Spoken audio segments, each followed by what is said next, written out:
drop off points for each of those ballots as well. And a big question I have for everybody, or a big favor, is please encourage other people to vote, right? Election time is a big time of year, and there's no such thing as an off election. So encourage as many people as you can to vote. We're going to introduce our candidates in alphabetical order.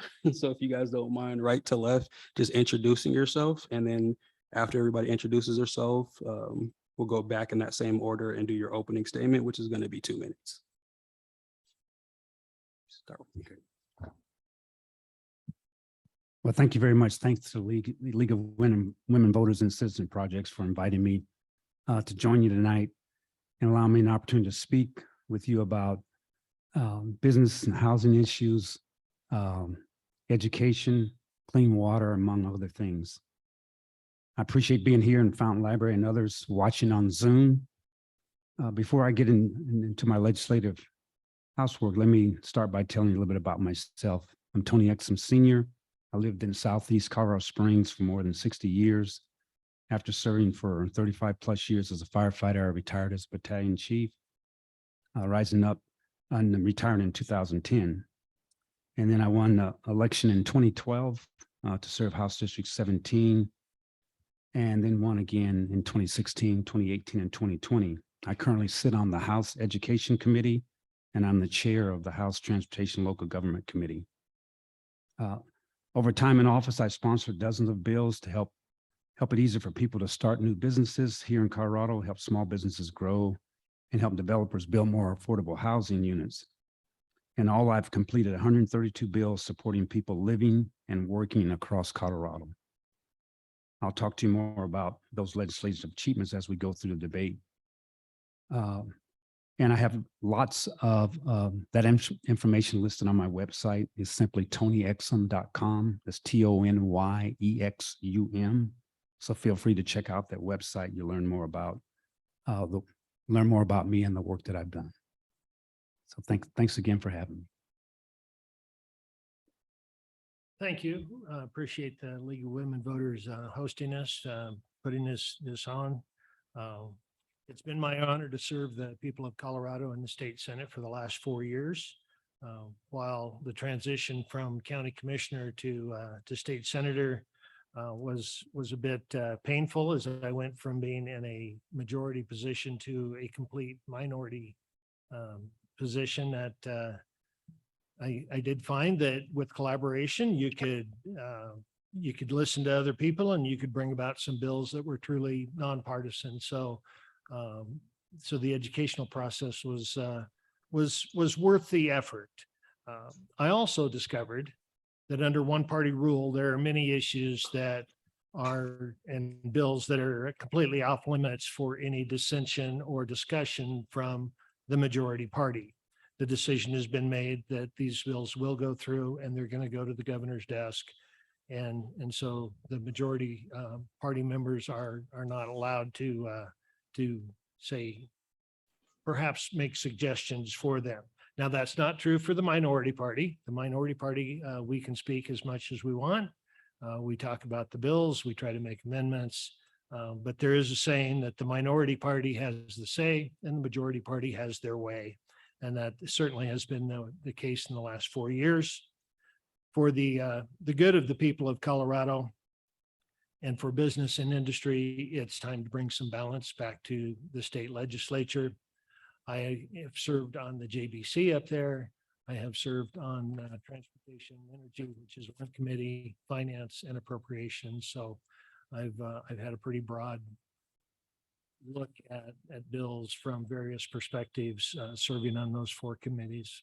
So thank you very much, Dennis Heisey. Again, you can find everything you would like about me at my website, DennisHeisey.com.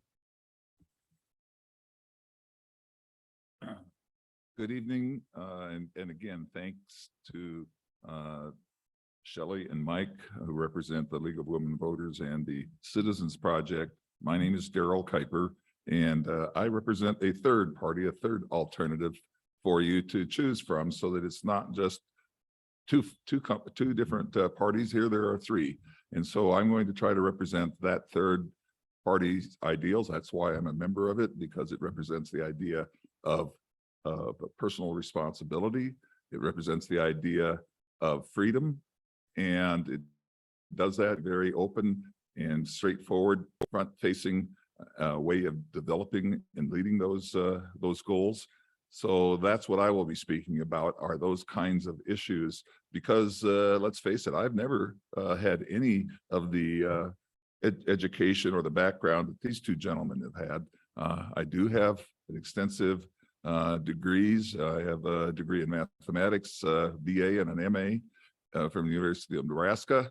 And I'm also one of those weird folks who also has a master plumbing license. I was the state plumbing inspector supervisor for a while. So I do know a little bit about governmental issues, but obviously not to the extent that they do. What I bring would be a new and open and straightforward way of for you folks to let me know what you think and to bring those ideas forward. So I'll stop with that and not have to have you give me the stop sign. Thank you. For those of you just joining us, thank you all for joining. And please, if you have questions, write those down. That's going to really drive our forum today. We definitely want to make sure we're hearing from everybody. And if you can give those to Shelly, who is the great redhead up front from the league, she is fantastic. So if you guys can pass those questions, we will make sure we get them asked if they are askable questions. Okay, so the first question for all the candidates, and we'll go in reverse alphabetical order this time. So we'll start with you. And this will be 1 minute. What is the number one thing you're hoping to accomplish in advance if elected, if you're elected to the Senate seat?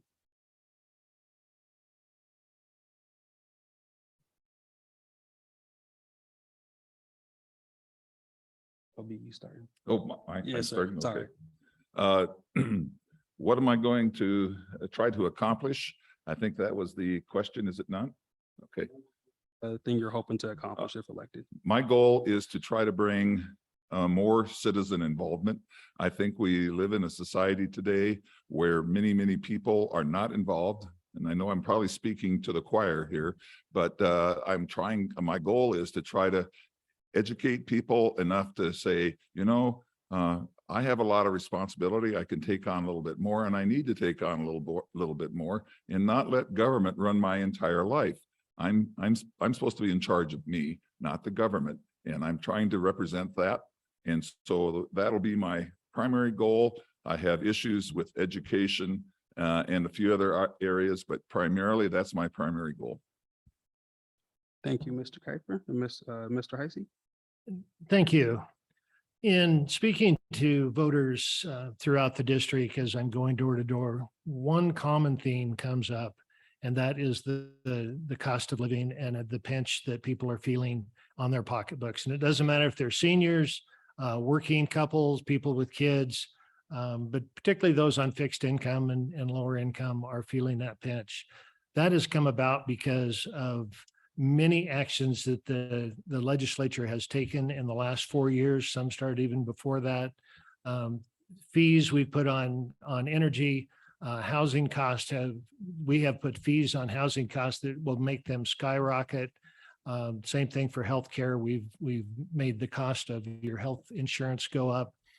I would like to number one, stop putting fees on people. Let them keep their own money. They know how to spend it better than we do. And secondly, I would like to repeal some of those burdens that we have placed on business. Thank you, Mr. Exum. Thank you very much.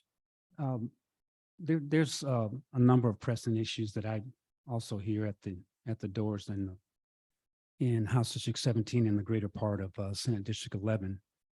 And it's a common theme. It's not only the cost of living, but it's education and housing is very, very important. And mental health has been a big issue.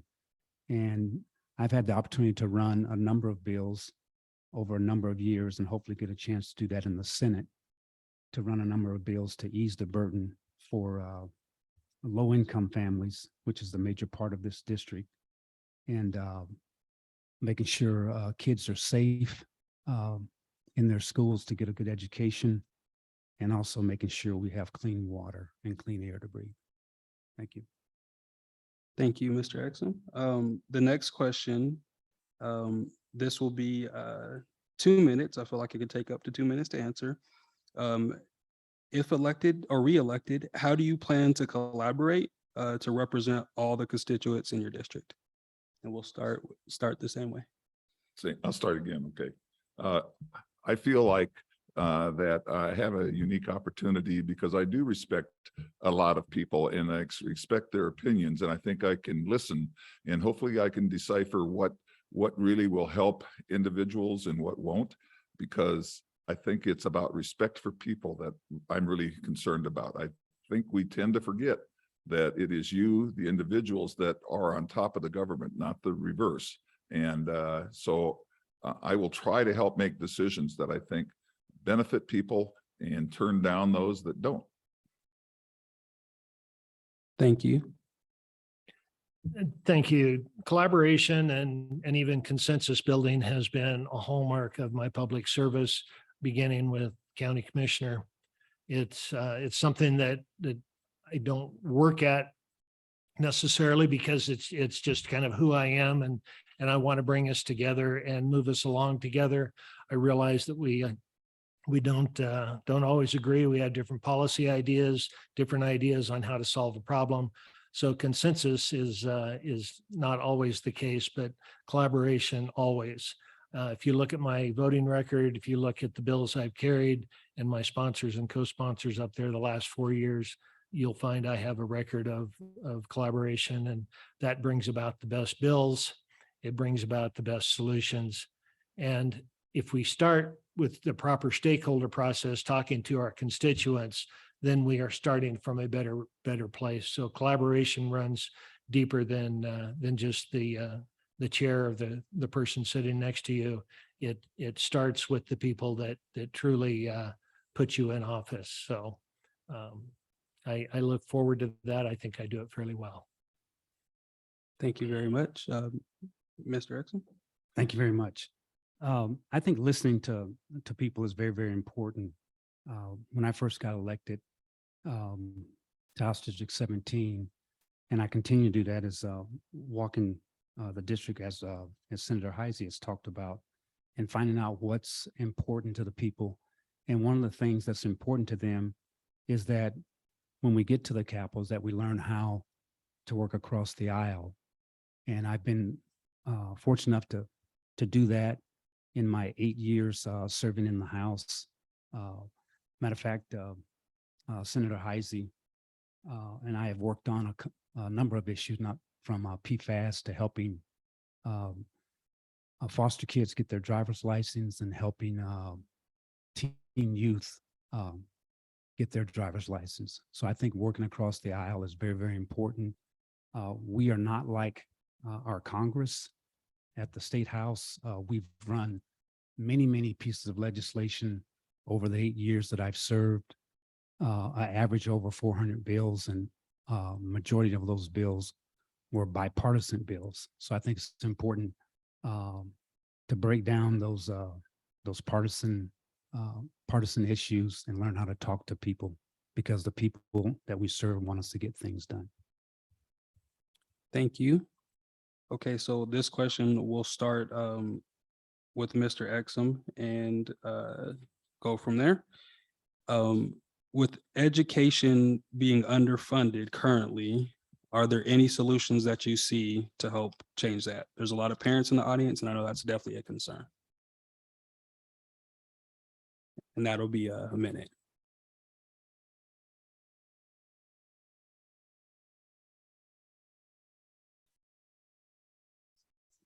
Yeah, Mr. Exum, you're first on this. Yes, give me just a second.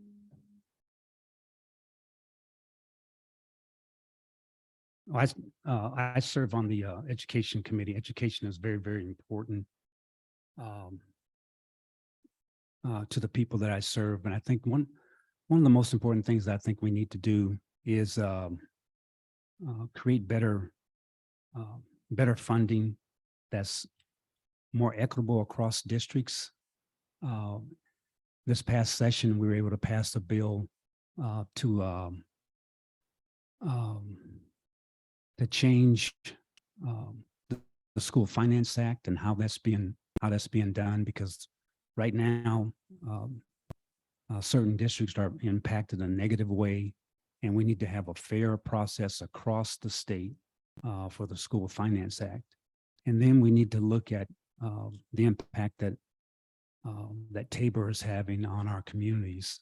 Not that we should vote on raising taxes, but we need to look at reforming Tabor so we have more money for all the services, including education in our state.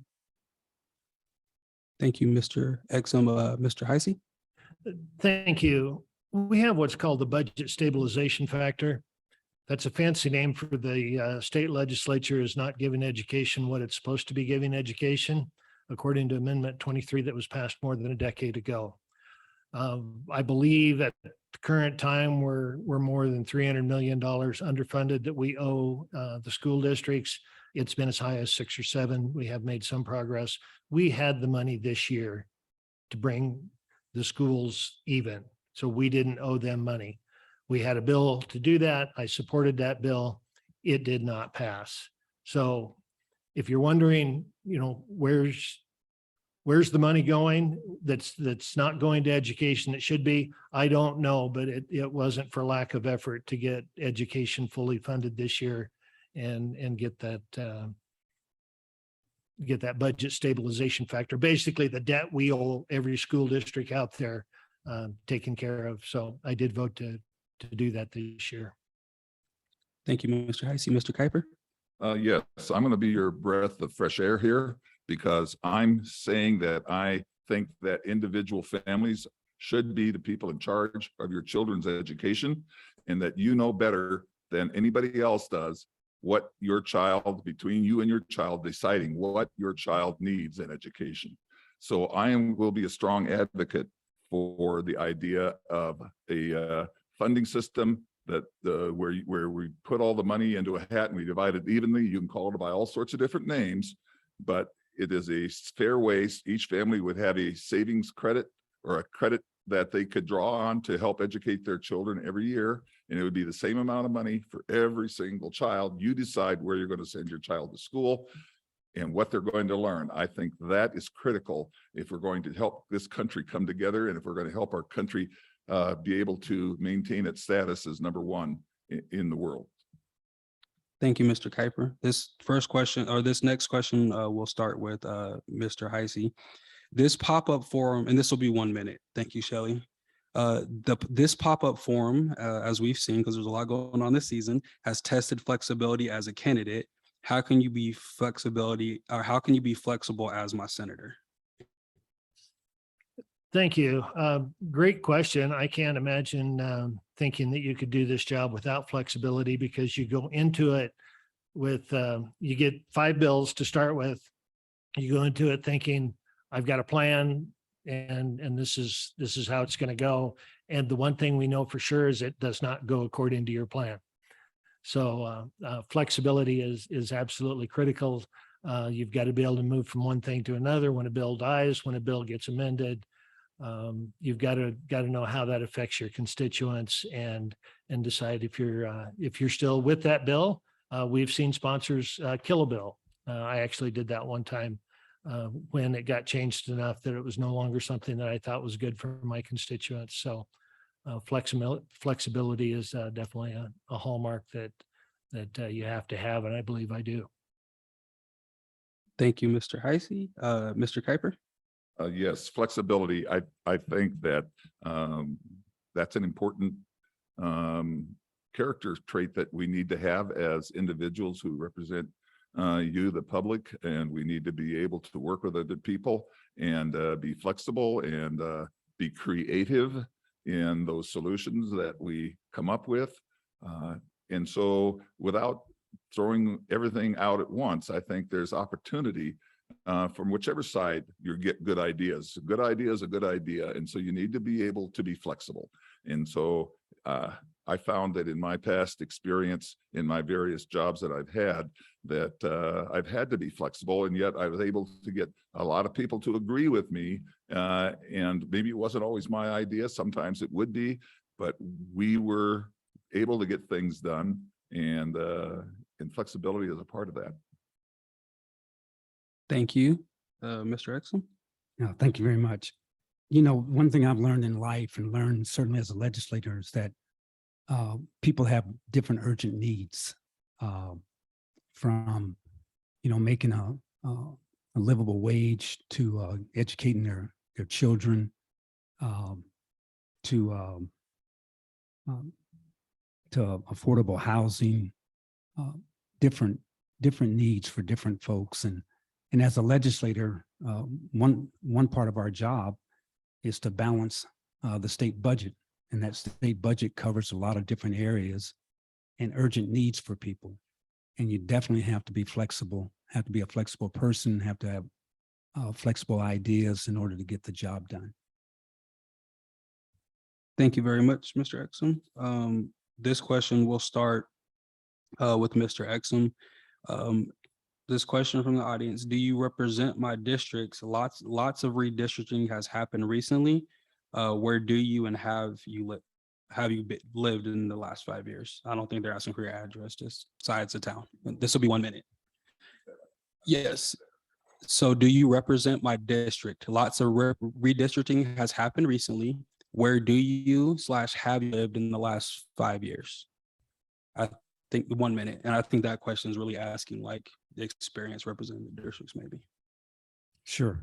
The redistricting has impacted a lot of people throughout the state. I have lived in House District 17 and the greater part of Senate District 11 for over 60 years. This is where I grew up. I've learned how to serve the people through serving them as a firefighter. And the redistricting for this specific district, it changed, and the current senator didn't live in the district, so it became an open seat. And when the new district lines came out in October of last year, I was the only sitting legislator that lived inside those lines. So I don't think I had a choice but to run. Thank you, Mr. Exum. Mr. Heisey? Thank you for the question. Do I represent your district? The question was my district. Absolutely. A big share of this district, particularly the southern portion, but a big share of it was part of my county commissioner district for over 12 years. Well, for 12 years, not over. Term limits moved me on. So I am very familiar with the district and the people and the needs and the issues, and have been walking the district. And there's no better way to learn the district than go door to door. Where have I lived in the past 5 years? I've lived in Fountain, and I'm relocated to this district after the redistricting came out. So we'll just put it on the table that I'm a 1-year resident of District 11. Thank you, Mr. Heisey. Mr. Kuiper? Yes, a little bit of background here. My folks moved here in 1953 into Colorado Springs. So I've been here a long, long time, and except for a period of time when I was studying at the University of Nebraska-Lincoln for my degree in mathematics, I've lived here. And I went to Whitefield High School. I taught at Whitefield High School. My kids went to Whitefield High School, graduated from there. And for the last 20 years, I've lived inside the district here in Colorado Springs. So I think I know the area, and I know the people, and I think I know what they're thinking about, although I still think you always need to listen to people, because those ideas and those things change over time. And if you don't, you can't just assume you know everything. And I would hope that if I were elected, that we would be able to have more opportunities for more open communication than just this presentation here, although this is great, but I would like to hear more from people. Thank you, Mr. Kuiper. We'll start with you for this question and then work backwards. How does the rancid water issue in Fountain get resolved besides having the individual pay for per water filter? And this will be 2 minutes. Water, having been a plumber, water is a big issue for me and has been. I've been talking about, I've said many times, even starting 20 years ago, that the real issue of the 21st century will be water. And if you spent any time at all looking at what's happening with the Colorado River and recognizing that, for example, Colorado Springs draws 70% of its water from the western slope, and you know how bad the water situation is there. And if you start reading some of the articles that I've read, because I went to the county commissioner meeting and I got information about their latest surveys, which is 3 years old now, that water is a real issue, and it's going to take some really hard, tough decisions on how we move forward to protect the fact that I'm like you. I like to take a shower in the morning and I like to have a glass of water before I go to bed at night. And so it's going to be a real issue. Thank you, Mr. Kuiper. Mr. Heisey? Could I have a clarification on that question? I thought you said the water issue in Fountain. Yes, sir. Said how does the rancid water issue get resolved besides having the individual pay per water filter? Okay, Fountain's not in Senate District 11. I do know a fair bit about the water issues down here. I was a county commissioner when the PFAS issue broke, and so I had a lot of involvement early on, and then my predecessor followed up after that. Water, at the last forum we had, somebody asked, what's the most important thing, coming up? And I said, water. It's going to be water. And it really doesn't matter where it is. We need clean water, and we need an adequate supply of it. So thus far, for the most part, here in Fountain and actually the Fountain Valley, the military has stepped up and done a good job of offsetting the cost, not 100%, but they have offset the cost of cleaning up the water in the Fountain area, wide field security, all of those. Water will cost more. I see no way out of that. And we will learn how to conserve better. We probably also are going to be much better at recycling. There's some water that has to be moved on to other states due to a compact, but we have some water we can use to extinction. And it's going to be important to us that we save every drop of that water and use it for our people here rather than sending it out of the state when it is something we actually own and can use, as they say, to extinction. So be prepared for better filtering processes and more reuse of water. Thank you, Mr. Heisey. Mr. Exum? Thank you. A couple of things that we need to remember is that, this generation should be responsible for the next generation and the next generation after that. And clean water and clean air is going to be important. I got involved in the PFAS situation a number of years ago, and we passed legislation to hold folks accountable that caused that damage. It happened over a long period of time, so it's going to take some time to clean that up. And the compact that Senator Heisey mentioned is very, very important. We need to make sure our voices are heard, but allow the experts in the field to make sure they have all the information that they need to make good decisions for our water. And our Southern partners need to learn how to conserve. We need to learn how to conserve so we have water for the next generation. Thank you. Thank you, Mr. Exum. This question will start with Mr. Kuiper. When you see the false and or negative commercial ads on TV, what can you do differently? Let me just say this. I'm opposed to these negative ads. I don't think they're helpful. I think they drive us apart. And so we don't have a chance to come together because we start believing all the false and negative ads that are out there. Some might be partially true and some might not. I just think that as I'm doing here, I'm trying to talk about what I think I can do and help you to do to become better human beings, having more self-esteem, being better at being responsible citizens, being able to do more things on your own instead of relying on government. That's what I'm talking about. I'm trying not to demean anybody else because that's not part of my job description, is to demean other people. I'm here to try to help build people up. Thank you, Mr. Kuiper. Mr. Heisey? Thank you. Appreciate this question. I called Representative Exum after he won the primary, congratulated him on it. And I've known, I'm going to call him Tony. I've known Tony for years up there. He's a gentleman, a great guy, one of the nicest guys at the Capitol. And we agreed that we were not going to resort to negative advertising and name calling in our campaigns. And I believe that's going to happen all the way to the very end. What you're seeing out there are negative ads from 527s or independent expenditures committees, IECs. Not only do the candidates not have any control over that or fund it, they are strictly prohibited by law from coordinating with those people.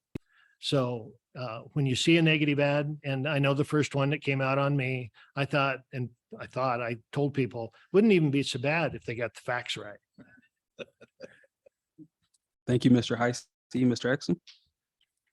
Thank you very much. And I really appreciate the call from Dennis after I won the primary. You know, politics is not a clean business.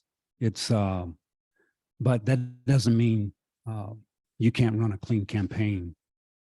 And my challenge to you in the audience and people that are here and people that are listening is to learn about what the issues are and learn about who your candidate is, so you know how you're voting and who you're voting for. Because the negative ads, their whole idea behind that is to distract you. When people ask me, what am I doing about the negative ads? I said, we're getting our message out about who I am and what I represent and what I stand for. So that's what I challenge you to do, is not pay attention to those negative ads, but learn what the issues are and learn about who you're voting for. Thank you, Mr. Exum. This question, we'll start with Mr. Exum. We'll start with Mr. Heisey, then go to Mr. Exum and then Mr. Kuiper. This will be 2 minutes. With Fountain and the Southeast being food deserts, how would you work so these communities have access to healthy and affordable food options? Healthy and affordable what? Food options? Okay.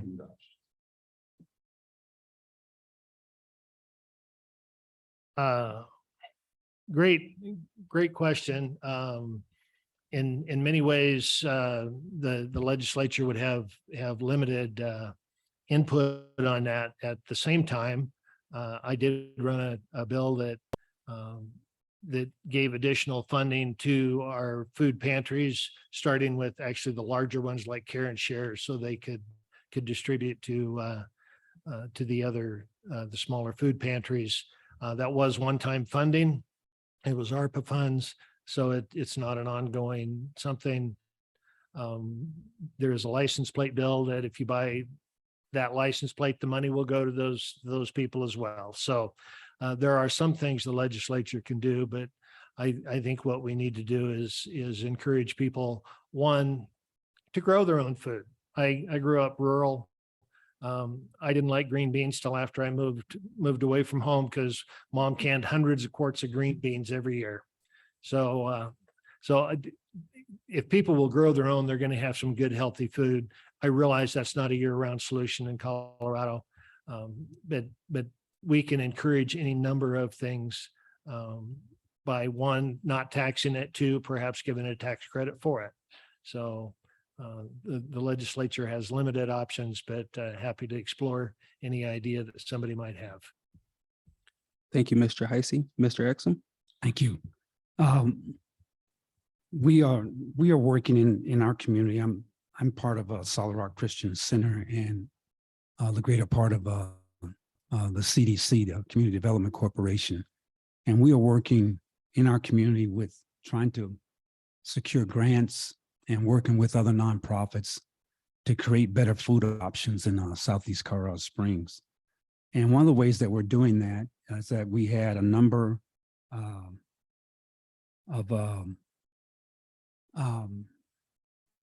we have a food bank, and we had a number of what do we call it? The farmer's market. Thank you. And she works there at the CDC.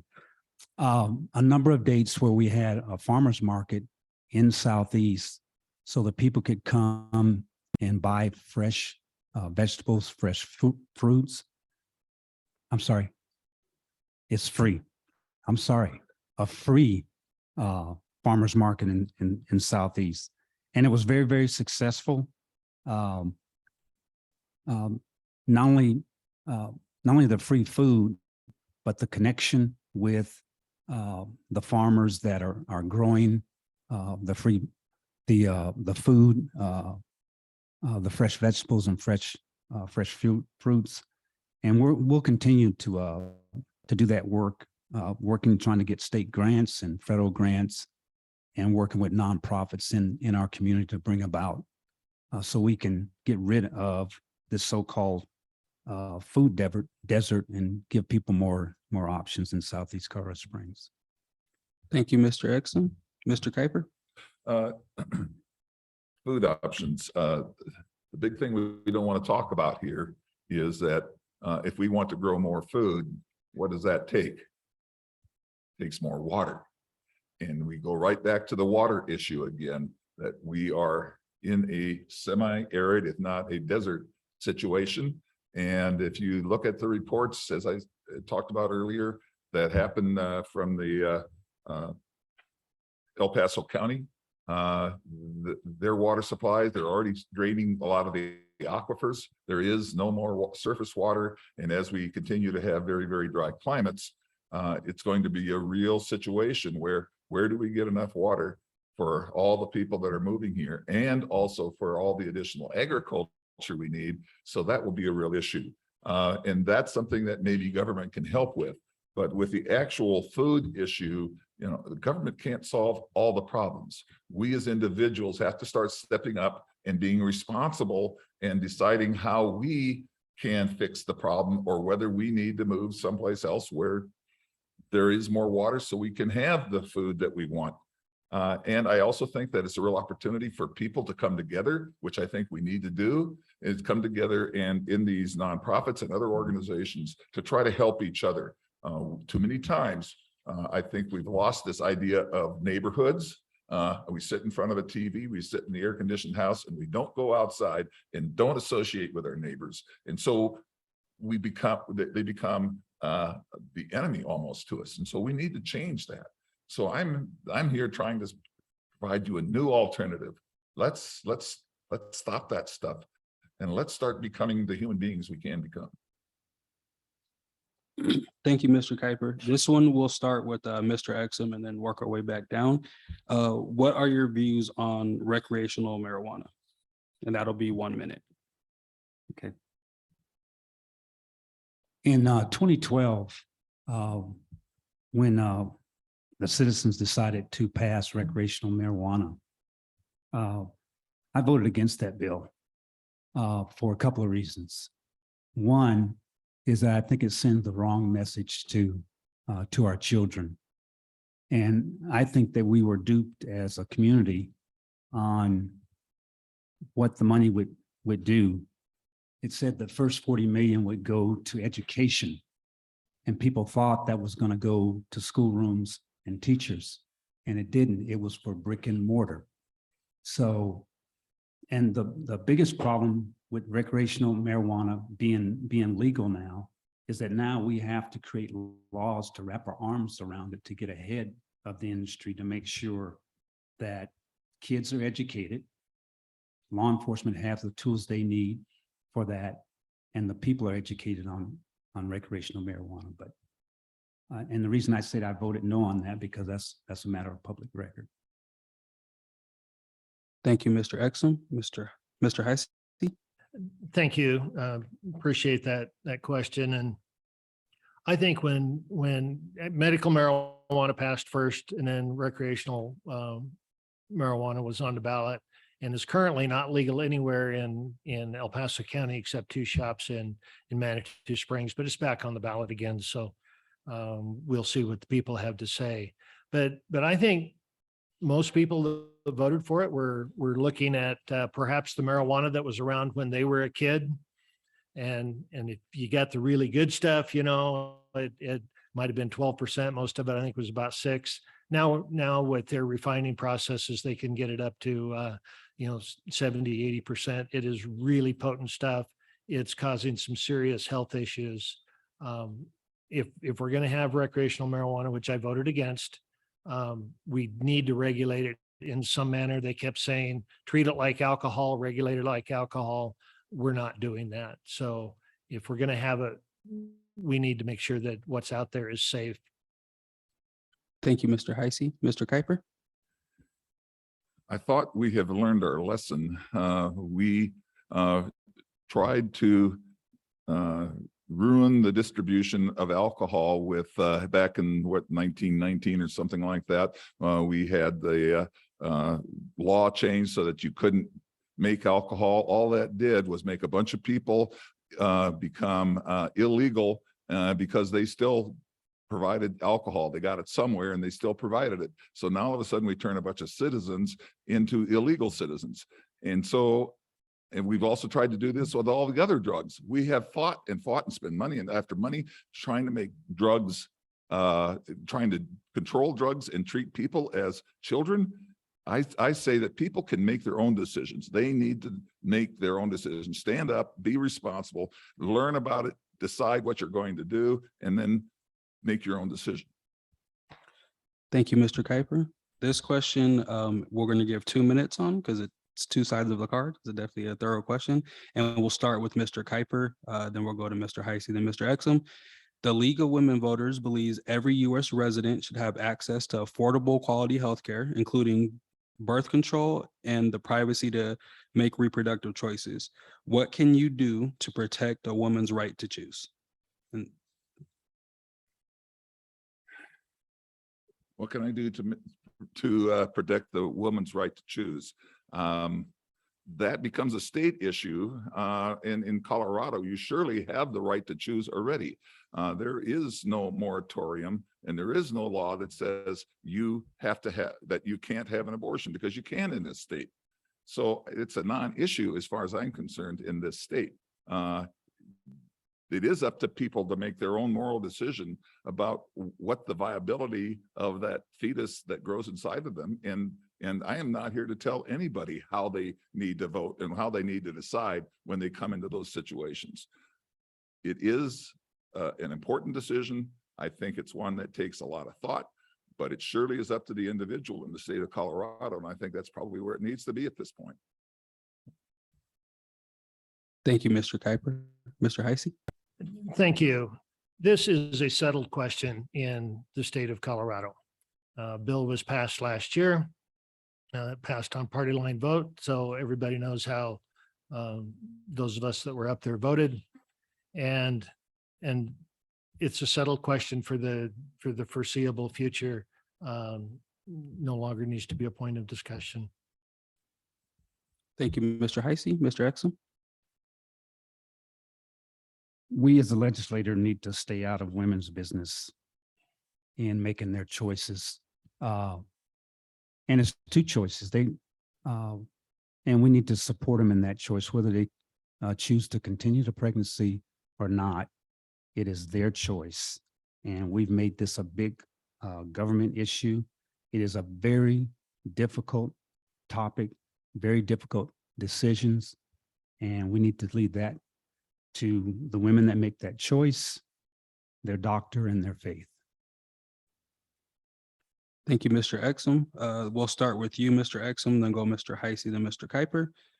What are your future plans for growth for the district besides housing, i.e. schools, roads, and entertainment? That'll be 1 minute.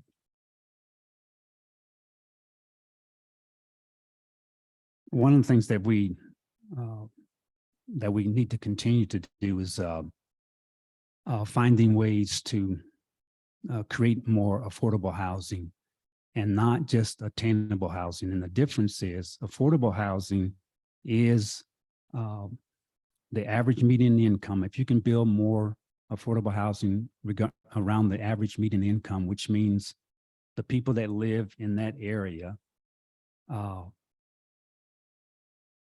their average median income, that the cost of that house or renting is going to be at or below that median income.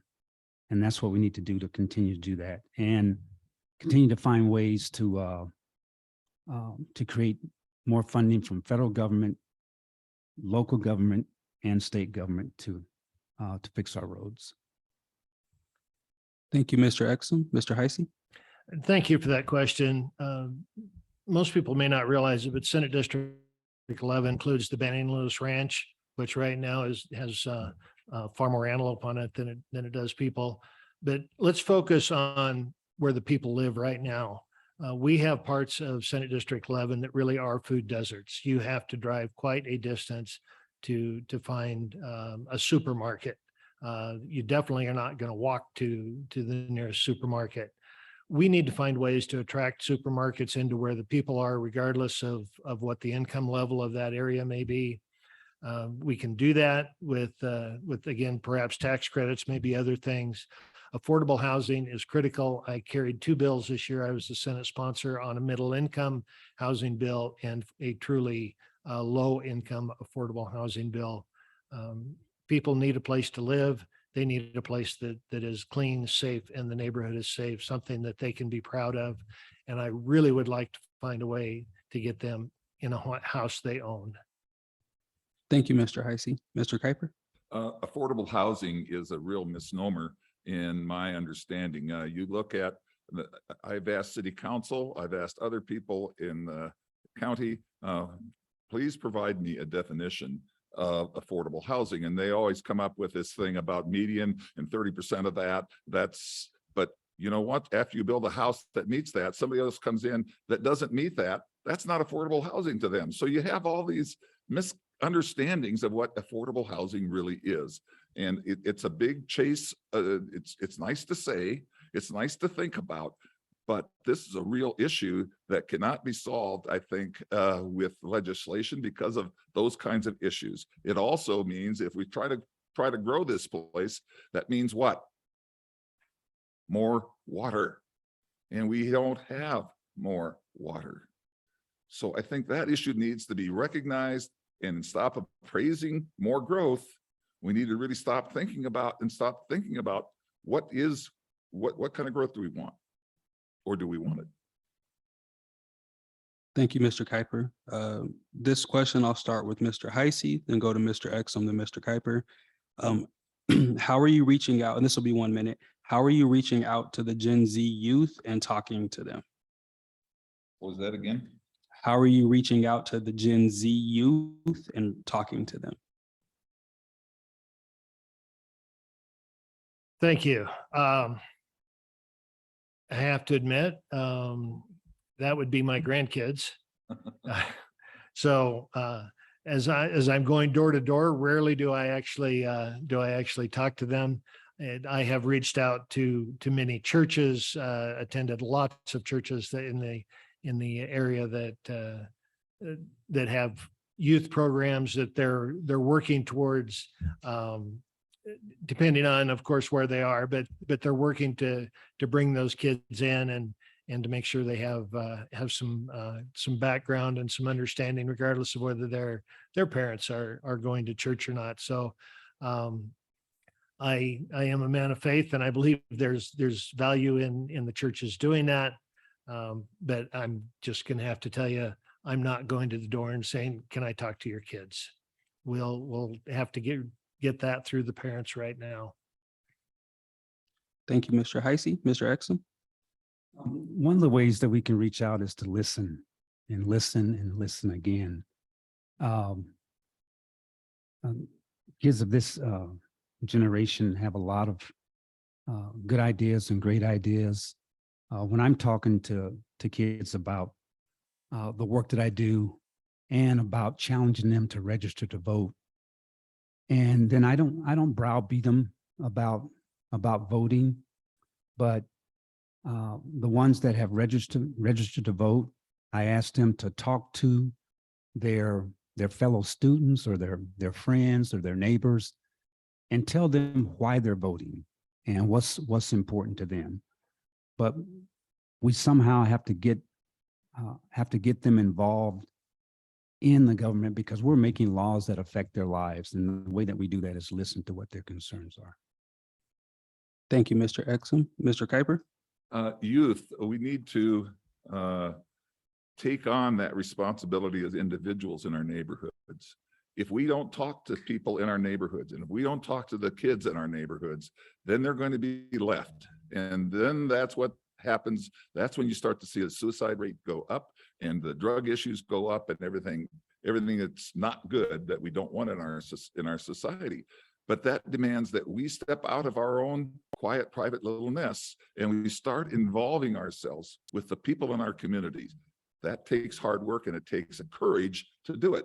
But that is what I'm expecting that we need to do. If we're going to fix this problem, government can't fix this. It's going to take people and neighborhoods and people working together to try to help address the needs of these people as they talk to them.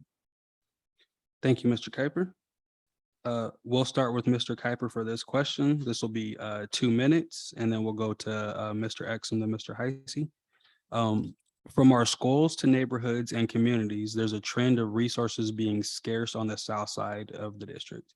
How will you work to make sure that there's equitable distribution of resources? Please repeat that. I didn't hear you very well. From our schools to neighborhoods and communities, there is a trend of resources being scarce on the south side. How will you work to make sure there is equitable distribution of resources?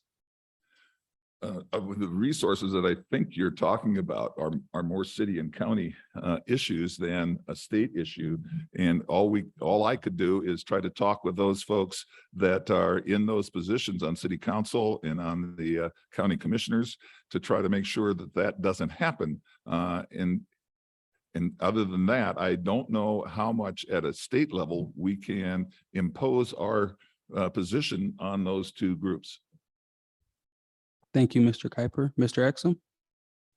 One of the ways that we can do, and I've done this in the past, is listening to what the needs are. And then when you're creating legislation around housing or business or education, you can add into that. Make sure that legislation includes language that will have a positive impact on people from low income neighborhoods. And I've had the opportunity to do that over many years. And then one of the last things I did in this last session is a table refund. I was a sponsor on that bill. And we changed the mechanism of how that money is distributed. Instead of based on your income would depend on your refund, we made that refund equal across the board, $750 for each individual and $1,500 for those that file joint returns. And I think we need to do that when we're creating legislation, is considering and looking at the impact that has on our communities with from low income. Thank you, Mr. Exum. Mr. Heisey? Thank you. Great question. Just take a look at Senate District 11 and then School District 11, which makes up a large part of Senate District 11. And the difference in the schools from the south side of School District 11 to the north side of the Senate District 11, which is not all the way north for the school district, it's shameful. The northern schools have better results. They have more nicer facilities, more things for the kids. the kids on the south side are not getting a fair share there. And we need to work with the schools to ensure that our kids are getting a right education, a fair education, getting the help they need. And it's not always about money. Many times it is about parental involvement. It's about taking extra steps to give kids what they need. So schools is one area where I think we have a bully pulpit, even though we have elected school boards that really do run the school districts. I've already mentioned that we have food deserts on the south side of Senate District 11. We need to do something about that. And I think there probably is a mechanism there to entice, not for the government to pay somebody to be there, but to entice some good healthy food type options there that are affordable. As far as other resources, our roads, our parks, that's something that is more of a city option, a city problem. But if they focus on core governmental services, we can bring parity to that as well. Thank you. This question will be 1 minute, and we'll start with Mr. Exum, and then Mr. Heisey, then Mr. Kuiper. What can we do to prevent at-risk youth before they become a statistic? I'm going to ask that one more time because I fumbled. What can we do to prevent at-risk youth before they become a statistic? What can we do to prevent at-risk youth before they become a statistic? They become a statistic. Addictive? Statistic. Statistics. Yes, sir. One of the first things that we can do is invest in their quality of life. It takes probably about $100,000, $90,000 to $100,000 to imprison someone. It takes a third of that to educate them. So we need to make sure that we fund our education properly, and that because of the COVID pandemic, it has increased the mental health of our youth, of our kids, and we need to address that to make sure that they have the resources they need. I ran a bill on school safety. It's called the I Matters program, and it gives youth that are dealing with mental health crisis at least three sessions to deal with that mental health crisis. So we need to invest in our youth so they don't look for other ways to be invested in. Thank you, Mr. Exum. Mr. Heisey? Thank you. Appreciate that question. I think this really starts with the family. And I ran a bill this past year. We just called it the Clean Slate Bill. It automates the process of sealing criminal records for lower level felonies, misdemeanors, just virtually the whole gamut. If someone was arrested in college and never charged, that arrest record is still on their record and discoverable. That kind of thing needs to go away.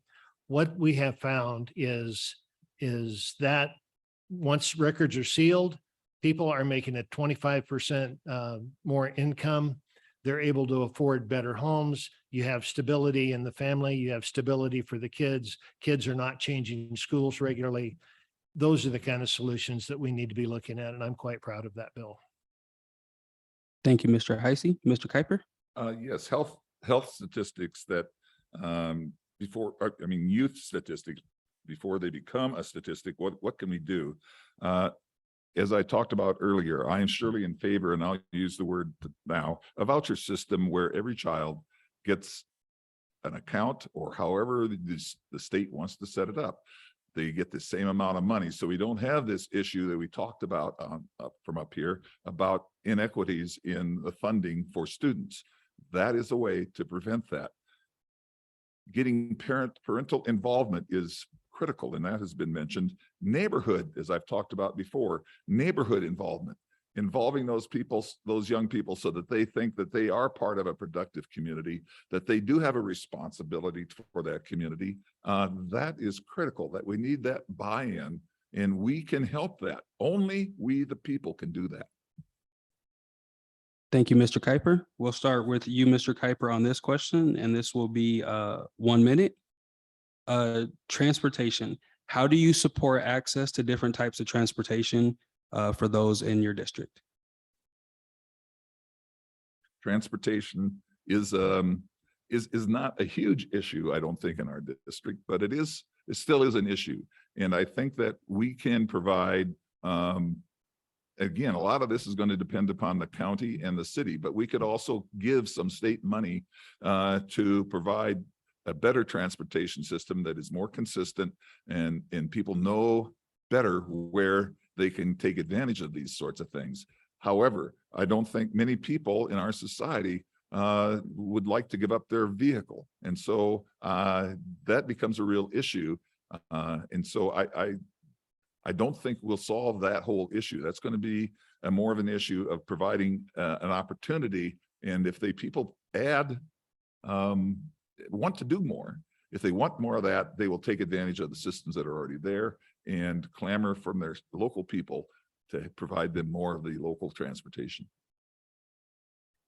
Thank you, Mr. Kuiper. Mr. Heisey? Thank you. If by transportation, we have CDOT, the Transportation Department for Colorado. If we're talking about roads, bridges, tunnels, that really has very little to do with SD11 because we have very little in the way of state highways running through SD11. If we're talking about transit, so those roads out there, with potholes in them, don't call your legislator, call your city council. If we're talking about transit, where we provide bus service and other services, I do know something about that from my years on the RTA. Again, that's very much a local responsibility, and transit never pays for itself. And you try to make the price too high, and people just can't afford it, won't use it. So transit is a local responsibility for the most part. And I hate to be passing the buck saying not my problem, because it is my problem because my people are affected, but there's limited that I can do about it. Thank you, Mr. Heisey. Mr. Exum? Thank you. One of the bills that we passed a few years ago, Senate Bill 260, was a collaboration between federal, state, and local government to provide transportation dollars throughout the state. Included in that bill was money for multimodal, which means for local governments to use for their transit system, because we at the state need to allow local governments to make their own decision. We can support them, but make their own decisions about the problems of transportation that they have. So we did that in Senate Bill 260, and we at the state government, we need to continue to find more money to support transportation, not only for our highways, but local communities. Thank you, Mr. Exum. This question is going to be 2 minutes. These two are kind of similar, so I'm condensing them. And I will start with Mr. Heisey, Mr. Exum, then Mr. Kuiper. Housing insecurity and homelessness are a reality for many of my neighbors. It's an issue with many layers. What are your stances, or what are your stance on the issue of homelessness and housing insecurity from a state legislator? Thank you. I sat on the Affordable Housing Transformational Task Force, the previous interim session. Specifically, we were not tasked with the homeless issue. We were tasked though with the home, or the insecurity of, where are we going to live? Are we going to be able to afford to stay here? And we made many suggestions, and this was with the federal ARPA money. So it was one-time money, has to be spent, or at least allocated by the 2026. And if you're thinking that's a long time out, it takes a long time to spend $600-700 million wisely. You can always spend it, but to spend it wisely, it needs some lead time. we made several recommendations regarding the folks that are in and out of homes or don't know if they're going to be able to pay the next month's rent. And not all of them. There was a certain amount that went to direct support. But that doesn't really solve the problem. That just postpones the problem unless somebody is about to get a better job or something. So we looked at structural solutions. And the basic solution is we need more housing. We just need more housing. It's supply and demand. When you have too little of something, it costs more. When you have an excess of something, it costs less. And we need it across the full spectrum, because if we're building housing for a low income group, but there's an income group here slightly above it that doesn't have housing, they're going to take the housing from the lower income group. So we need it across the board. If I had a solution to homelessness, I definitely would have been out there solving that problem years ago. Thank you, Mr. Heisey. Mr. Exum? Thank you. The pandemic really disrupted a lot of people's lives, and we, at the legislation, I was able to had the opportunity to sponsor a couple of bills to help folks stay in their homes, help folks avoid eviction.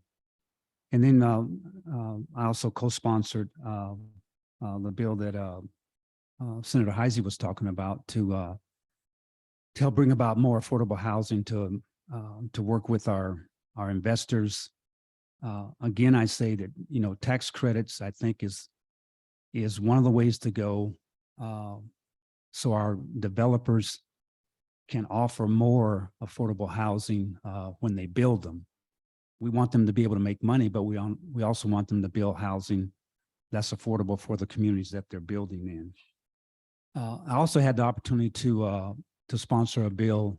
It was one of the last two bills that I sponsored, and it was one-time money. It was $105 million to help individuals experiencing homelessness, and that money is competitive grants for nonprofits and other organizations that are working with the homeless. And the problem can only be solved by a couple of things. We got to get a roof over their head first, and then the wraparound services that they need in dealing with their insecurities, their health issues, their mental health issues, and their drug addiction. Thank you, Mr. Exum. Mr. Kuiper? Homelessness is a all-encompassing problem for a lot of those people that are homeless. There are people that are homeless because they want to be. There are people that are homeless who because of drug addiction or because of other types of mental issues that they really have no control over. And we have homelessness because of, as we talked about here, some economic issues that cause people to be homeless. So the solution, and I did some research on this about 5 years ago, and it's hard to believe, but the money we actually spend on homelessness today is more than what a comprehensive program would cost if we just would put together a comprehensive program. And the first part of that comprehensive program has to be housing, but it better not be like the housing we had in New York City and other big towns where we group all the poor people together and we build this high rise.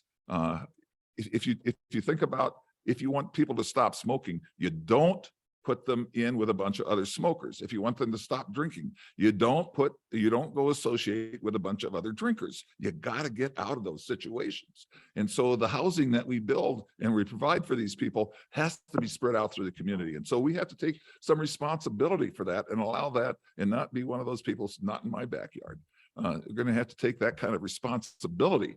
And then you need to be able to take those people in, get them into a house. Then you need to provide all those services they need for and decide what kind of group they belong to, give them some education, help them find a job. But the bottom line is you also have to have some tough love.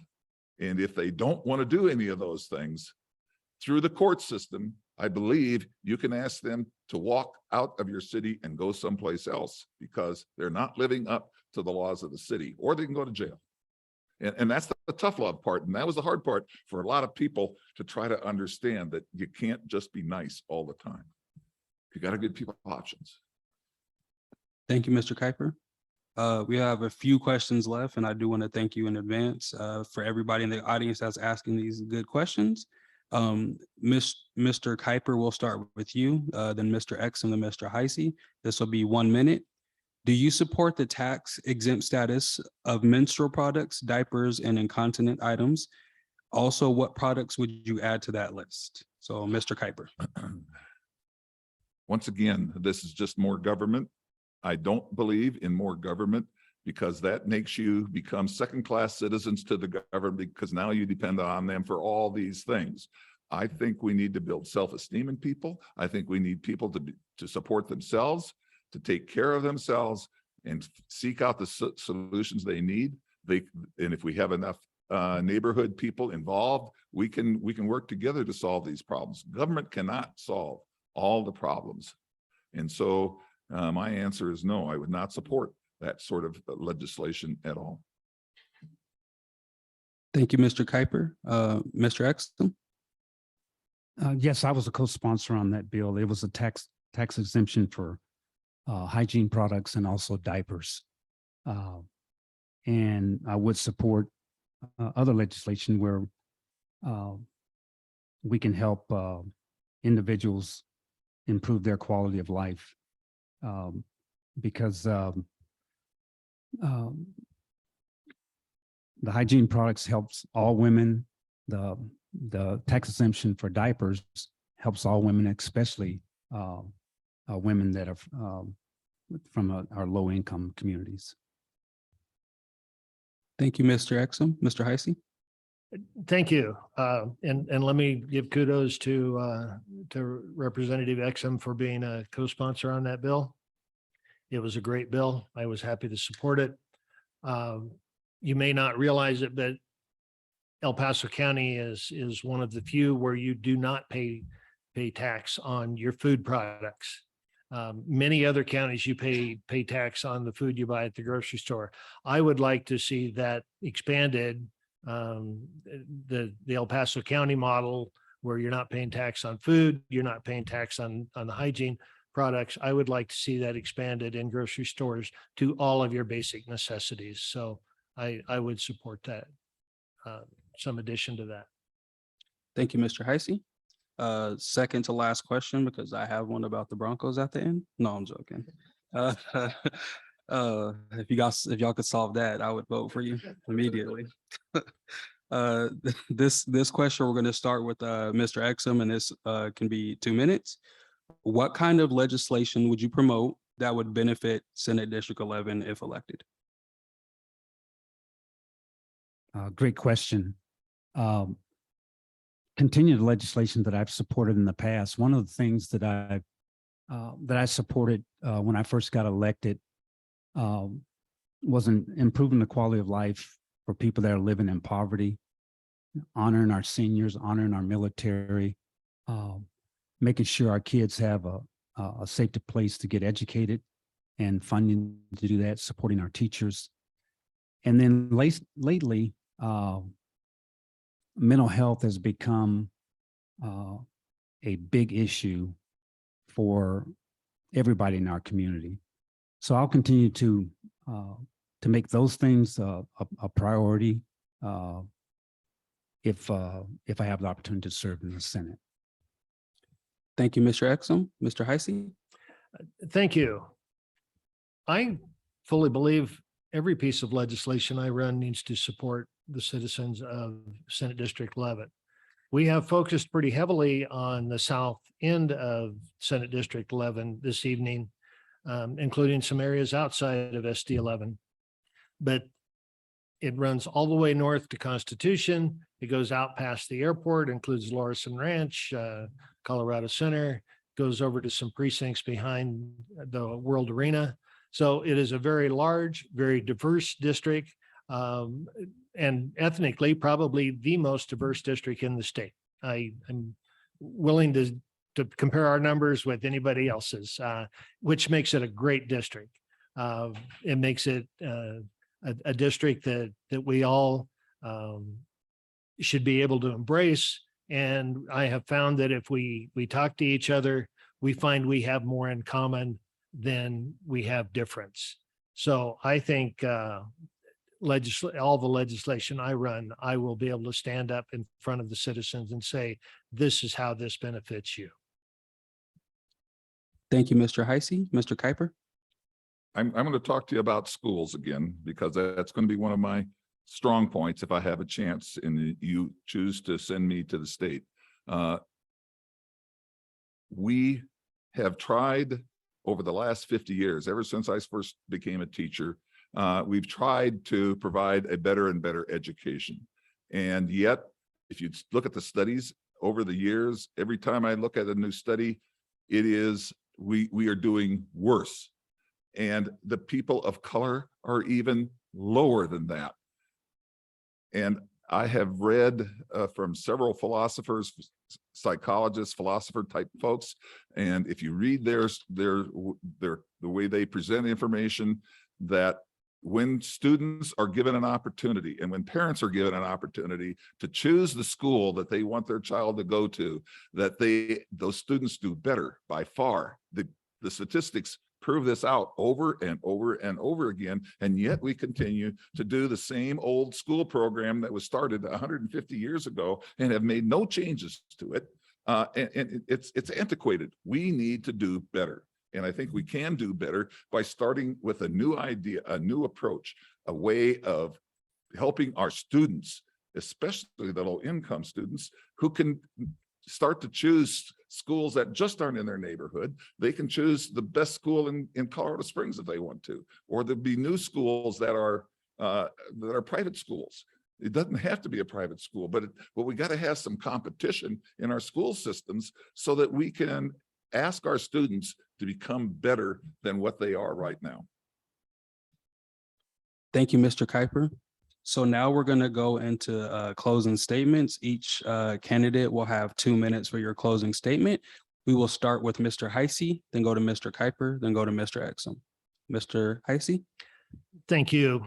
And again, thank you to the League of Women Voters for putting this forum together. I know it's tough to get everybody on the same calendar. So appreciate your work in doing that, and for everyone that worked on this.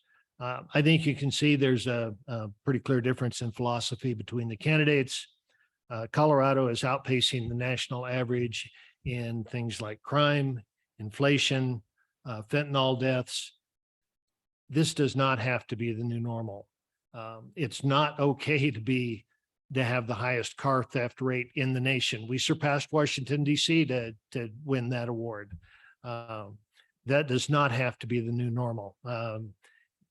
So we can't look at it and say, well, crime's up everywhere. It's really not.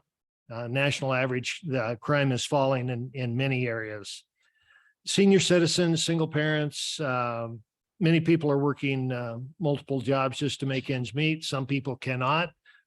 Single parents being perhaps some of those, senior citizens definitely not. We have got to get control of the higher cost of living. We are, again, number one in inflation and the higher cost of living across all 50 states. The answer for a healthy economy is for the government to step back, quit taxing and putting fees on everything that citizens touch or business touches, because citizens pay the ultimate cost. So we need to get government out of there and let businesses run as efficiently as possible. The environment created by the ruling party and the legislature does not have to be the new normal. We can do better. Let's bring balance back to Colorado. Thank you, Mr. Heisey. Mr. Kuiper? And again, me too. I would like to thank you all for being here. It shows that you care about your community and about what's going to happen in the future. And I hope that I have provided you with some thoughtful ideas about what the future could look like, and some ways to maybe fix things, at least stir things up and look at things in a new way. We don't have to follow the rules of schools from 150 years ago, where we had summers off just so that people could have their kids go work in the farms. That's an old idea. I think we can come up with something better. And I think we can come up with a more fair way of providing the education for all of our students so that we don't have the situations we have right now. The present funding system for schools is atrocious. And so I'm hoping that you can see that I'm going to try to come with a new approach, a fresh idea. And that is, that's what I'll leave you with, is that hope that we can become better people, have more self-esteem, more self-respect. I hope that we can go there. And that's what I'm trying to offer you. Thank you, Mr. Kuiper. Mr. Exum. Thank you very much. And thanks to the league for putting this together and inviting me to join you tonight and allowing me to opportunity to speak to you about your concerns and the things which are going well and not going so well in our communities. You know, government is not the fix-all to all our problems, but when people are hurting, I think government should be the first one to step in to work and lead the way to improving the quality of life for all the citizens. You know, there were some good questions asked here tonight, important questions. I know I answered them to the best of my ability, and I hope I answered them to your satisfaction. For more information about the bills I talked about tonight, which legislation I've sponsored and supported in the past, and more about myself, please check out my website, tonyexum.com, for more information. And I hope you'll consider the difference between myself and my colleagues here and vote for the candidate that shares your ideas. And thank you again. First of all, I want to give the audience a round of applause for taking time away from your family to come. Thank you guys so much for that. And I want the audience to give these three candidates a round of applause for coming, right? Me and Shelly could tell you guys, we spend so many angry texts going back and forth trying to get people to come to forums. It's like frustrating for both of us. That's why I have this little spot up here. But I do thank these three gentlemen for coming tonight. So thank you for coming to this forum. I know tomorrow there's going to be another forum at the Pikes Peak United Way. And Thursday, we have a House District 15 forum at the Sand Creek Library. So if you have some time, or if you know somebody that should have been here that wasn't, please invite them to one of those. Also at the back table, we have some information on when ballots are dropping, sample ballots as well.